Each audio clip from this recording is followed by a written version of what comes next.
श्रीमद्भगवद्गीता सर्व ग्रंथांची जननी. आपण बघतो की श्रीमद्भगवद्गीता ही श्रीकृष्णांनी अर्जुनाला सांगितलेली आहे. तर अर्जुन म्हणजेच सर्वसामान्य माणूस. तर ह्या मद्भगवद्गीतेचे पूर्ण अध्यायच एवढे महत्वपूर्ण आहेत, पण तरीही त्यामधीलच 15वा अध्याय हा अतिशय महत्वपूर्ण समजला जातो आणि तो नियमित पठन केला जातो. तर आपण ह्याच अध्यायाचं आज थोडक्यात महत्व बघूया की आपण म्हणतो तो अध्याय, पठन करतो, पण त्यामागे नेमकं काय सांगितलेलं आहे भगवंतांनी ह्या अध्यायातून, तो का घेतला जातो नियमितपणे, तर हा आपल्याला आज आपल्या भाषेत थोडक्यात समजून घ्यायचा आहे. तर मी मीनाक्षी विजय कुलकर्णी. आज आपण पुरुषोत्तम योग हा अध्याय, त्याचं महत्व आणि तो पठन कशा प्रकारे केला जातो हे आपण बघूया. ओम श्री परमात्मने नमः. अथ पंचदशोऽध्यायः. श्री भगवानुवाच. ऊर्ध्वमूलमधशाखम् अश्वत्थं प्राहुरव्ययम् छन्दांसि यस्य पर्णानि यस्तं वेद स वेदविद. तर हा गीतेतला 15वा अध्याय आहे आणि ह्या अध्यायाला पुरुषोत्तम योग या नावाने ओळखलं जातं. तर या अध्यायात भगवंत सुरुवातीलाच सांगतात की जे आपला संसार आहे त्याचं वर्णन भगवंतांनी सांगितलेलं आहे. तर या संसारामध्ये मानव जन्म घेतो आणि मृत्यू पावतो. तो संसार कसा आहे ते प्रभू आपल्याला सांगतात. तर ह्या संसार वृक्षाला अश्वत्थ वृक्ष असं भगवंतांनी संबोधलेलं आहे. तर वर मूळ आणि खाली त्याच्या फांद्या विस्तारलेल्या आहेत. या वृक्षालाच अव्यय म्हणजेच अविनाशी असं म्हटलेलं आहे. तर ह्या वृक्षाला जो पुरुष जाणतो तो वेद जाणतो. या संसार वृक्षाला अतिशय सुंदर पाने आहेत. तर हे वेद आहेत आणि ते आपल्याला ह्या 15व्या अध्यायातून जाणून घ्यायचं आहे. एवढे जाणून जर आपण घेतलं तर आपल्याला खरे वेद समजणार आहेत असे भगवान सांगतात. यस्तम वेदस वेदविद. अधश्च ऊर्ध्वं प्रसृतास्तस्य शाखा गुण प्रवृद्धा विषय प्रवाला. अधश्च मूलान्यनुसन्ततानि कर्मानुबन्धीनि मनुष्यलोके. न रूपमस्येह तथोपलभ्यते नान्तो न चादीर्न च सम्प्रतिष्ठः. अश्वत्थमेनं सुविरूढमूलम् असङ्गशस्त्रेण दृढेन छित्त्वा ततः पदं तत्परिमार्गितव्यम् यस्मिन् गता न निवर्तन्ति भूयः. तमेव चाद्यं पुरुषं प्रपद्ये यतः प्रवृत्ति प्रसृता पुराणी.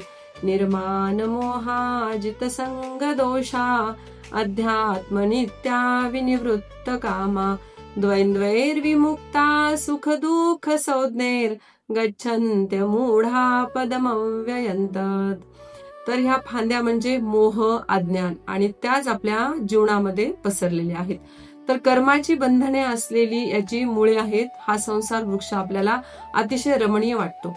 संसाराचा प्रवाह आपण बघतो की अगदी अनादी काळापासून वाहत राहिलेला आहे आणि तो अनंत काळापर्यंत वाहणार आहे. तर जो ह्या प्रवाहात वाहत जातो त्यांना संसाराचा अंत हा कधीच कळणार नाहीये.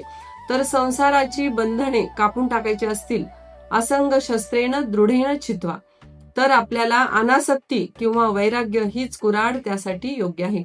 तरच खरी विरक्ती उत्पन्न होणार आहे. तर भगवंतच आपल्याला यातून रस्ता दाखवणार आहेत. ज्यांना संसाराची आसक्ती राहिली नाही, जे सुखदुःखापासून मुक्त झालेले आहेत, ज्ञानी आहेत, जे नेहमी भगवंताशी जोडलेले आहेत, तेच त्या अविनाशी परमपदाला पोहोचतात. तर हे परमपद कुठे आहे, कसे आहे, हा प्रश्न आपल्याला म्हणजेच भक्तांनाही पडतो. तद्भासयते सूर्यो न शशांको न पावकः यद्गत्वा न निवर्तन्ते तद्धाम परमं मम. ज्या पदाला सूर्य, चंद्र, अग्नी प्रकाशित करू शकत नाहीत, ही तेज शक्तीच भगवंत आहेत. म्हणजे कुठलंही तेज जे असेल तर ते भगवंताचंच आहे असे ह्या श्लोकामध्ये सांगितलेलं आहे. ममैवांशो जीवलोके जीवभूत सनातनः मनःषष्ठाणि इंद्रियाणि प्रकृतिस्थानि कर्षति. शरीरं यदवाप्नोति यच्चाप्युत्क्रामतीश्वरः गृहीत्वैतानि संयाति वायुर्गन्ध निवाशयात्. श्रोत्रं चक्षुस्पर्शनं च रसनं घ्राणमेव च अधिष्ठाय मनश्चायं विषयानुपसेवते उत्क्रामन्तं स्थितं वापि भुञ्जानं वा गुणान्वितं विमूढानानुपश्यन्ति पश्यन्ति ज्ञानचक्षुषः ममैवांशो जीवलोके. तर जीव हा प्रभूचा अंश आहे असे भगवंत आपल्याला ह्या श्लोकातून समजावतात. तर संसारातील सर्व जीवांचे मूळ हे परमेश्वर आहे. म्हणून भगवंत आपल्याला पुढच्या श्लोकात सांगतात की आत्मा व देह यांचा संबंध कसा असतो. जसे वायू सुगंध घेऊन एका स्थानाहून दुसऱ्या स्थानावर जातो तसेच जीवात्मा सुद्धा एक शरीर सोडून दुसऱ्या शरीरात प्रवेश करत असतो. जीवात्मा जेव्हा एक शरीर सोडून दुसऱ्या शरीरात जातो तेव्हा तो आपल्या सोबत मन आणि 6 इंद्रिय जसे की कान, नाक, डोळे, स्पर्श, जीभ असे ज्ञानेंद्रिय आणि मन हे धारण करून तो जीवात्मा पुन्हा पुन्हा विषयांचा उपभोग घेत असतो, विषयांचं सेवन करत असतो. तर हे सर्व वासनांचे जीवन जगणारे सामान्य माणसांना तो आत्मा ओळखता येत नाही, परंतु जे ज्ञानी पुरुष असतात त्यांना हे नक्कीच ओळखता येऊ शकते. तर भगवंत सांगतात की प्रयत्न करून योग साधना केल्याने आत्मा नक्कीच आपल्याला अनुभवता येतो. म्हणजे आपल्याला प्रयत्न करावे लागतील. जर आपण आपल्यातला भगवंत ओळखू शकलो तर आपल्याला नक्कीच ते परमपद लक्षात येणार आहे. ज्यांचे अंतःकरण शुद्ध त्यांना ते प्रयत्नाने नक्कीच दिसणार आहे, पण ज्यांचं मन फक्त विषयात गुंतलेलं आहे, ज्यांचं अंतःकरण शुद्ध नाही, त्यांना कधीच आपल्यामधील जो जीवात्मा आहे, जो आत्मा आहे, भगवंताचा अंश आहे, तो केव्हाही लक्षात येणार नाही. तर भगवंत सांगतात की भक्ती, योग, कर्म आणि ज्ञान या मार्गाने मनुष्य काय करू शकतो, परमेश्वराला प्राप्त करू शकतो. जो भगवंताची भक्ती करतो तो मला प्राप्त होतो असे भगवंत आपल्याला ह्या श्लोकांमधून समजावतात. तर प्रभू कुठे आहे हे आपल्याला पुढील श्लोकातून भगवंत समजावत आहेत ह्या पुढच्या श्लोकातून. तर आपण ते श्लोक पाहूया. यदादित्य गतं तेजो जगद्भासयतेऽखिलम् यच्चंद्रमसि यज्जाग्नो तत्तेजो विद्धि मामकम्.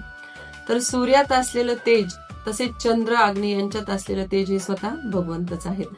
गामाविश्यच भूतानि धारयाम्यहमोजसा पुष्णामि चौषधी सर्वा सोमो भूत्वा रसात्मकः. तर पृथ्वी तलावरील सर्व जीवमात्रात भगवंत स्वतः आहे आणि सर्व वनस्पतीमध्ये ते सोम औषधी म्हणून सर्वांना रस देत आहेत. अहं वैश्वानरो भूत्वा प्राणिनां देहमाश्रितः प्राणापान समायुक्त पचाम्यन्नं चतुर्विधम्. तर भगवंत सांगतात की मी जठराग्नी बनून प्राण्यांच्या शरीरात राहून प्राण व अपान वायूंनी युक्त होऊन सर्व जीवामध्ये 4 प्रकारचे अन्न काय करतोय, पचवतोय. त्यामुळेच काय होतं, म्हणजे जे आपण अन्न खातो त्यामुळे आपल्या शरीराचं पचन होते, अन्नामुळेच आपलं शरीर पुष्टीदायक होतं. त्याच्यामुळे भगवंत माझ्या पोटामध्ये जठराग्नी म्हणून काम करत आहे. अहं हृदि सन्निविष्टो मतः स्मृतिर्ज्ञानमपोहनञ्च वेदैश्च सर्वैरहमेव वेद्यो वेदांत कृद्वेद विदेव चाहम. तर भगवंत सांगतात की मी सर्वांच्या हृदयात स्थित असून स्मृती, ज्ञान, विस्मरण करणाराही मीच आहे. तर आपण मागच्या शिवरात्रीमध्ये जे पाहिलं व्हिडिओमध्ये की स्मृती देणारा भगवंत आहे, विस्मरण करणारा भगवंत आहे, की मला जेव्हा झोपेत विस्मरण होतं तेव्हाच मला भगवंत चांगली झोप देतो आणि सकाळी आपल्याला परत ती स्मृती वापस देतो. तर ही स्मृती आणि विस्मरण भगवंत आहेत. तर वेदांना जाणणाराही मीच आहे असं भगवंत आपल्याला सांगतात. पुढचा श्लोक घेऊ आपण.